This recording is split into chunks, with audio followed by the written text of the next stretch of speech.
Адвокатите Наташа Бошкова и Јордан Апостолски и деканот на правниот факултет Саша Ѓоргиевски се тројцата кандидати чии имиња и биографии ќе бидат анализирани од експертскиот панел во Советот на Европа. Комисијата за избор на судија за Европскиот суд за човекови права ги избра овие тројца кандидати од вкупно 11 правници кои го минаа првиот филтер и беа на интервју. Комисијата се водела од критериумите на водичот на експертскиот панел: да уживаат висок морален углед, да поседуваат квалификации за висока судска функција и да бидат правници признати како угледни стручњаци. Деканот на правен има богато искуство во настава по право и објавени научни трудови, а предложените адвокати имаат неспорно искуство во областа на човековите права и добивале предмети во судот во Страсбург, објаснуваше председателот на комисијата Дарко Костадиновски. Ниту еден судија не влезе во финалето. Затоа што доколку ние имавме врховен или уставен судија и не го предложевме, тогаш ќе требаше да дадеме многу дебело образложение.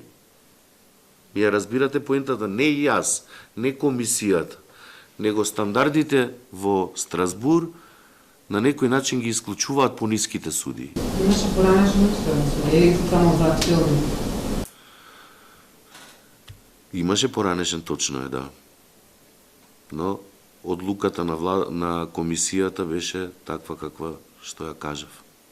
Костадиновски не добил гласачко ливче кога се гласало за деканот Ѓоргиевски. Според насоките на антикорупцијска која препорача да се иземе поради постоење потенцијален судир на интерес, затоа што професорот му бил ментор за магистерскиот труд и за докторската дисертација. По препораките на ДКСК постапили директорката на Академијата за суди и јавни обвинители и председателот на Граѓанскиот суд при гласањето за други кандидати. Додека одлучуваше, ДКСК постапката за избор паузираше, па сега Костадиновски не е оптимист дека целата процедура ќе заврши до јануари. Актуелниот судија Јован Илиевски ќе треба да остане уште неколку месеци плюс во Страсбург. Или до петок, или во понеделник ние веќе ќе се обратиме до експертскиот панел. Колку брзо експертскиот панел ќе ни одговори, не можам да предвидам. Но еве хипотетички да ни одговори во рок од 10 дена. Ние потоа треба да известиме владата.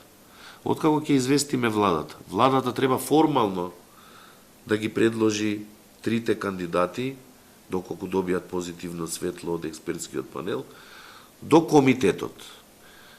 Потоа ќе се спроведе постапка на интервјуирање на овие тројца кандидати. Дури откако ќе завршат тие постапки, предлогот формално оди на пленарен состанок на Советот на Европа. Пленарниот состанок е во јануари. Јас се сомневам дека ќе стигнеме, наредниот е април. Ова е втора комисија и втора постапка за избор на судија во судот во Страсбург. Апостолски влезе во тесниот круг и при првата постапка заедно со судијката Габриела Гајдова и обвинителката Ленча Ристовска, но владата летоска го поништи изборот и ја разреши старата комисија. Тврдеше дека не ги исполнувале условите, но тројцата кандидати никогаш не добија образложение кои критериуми не ги исполниле. Ристовска за стена регуларности го известила Советот на Европа.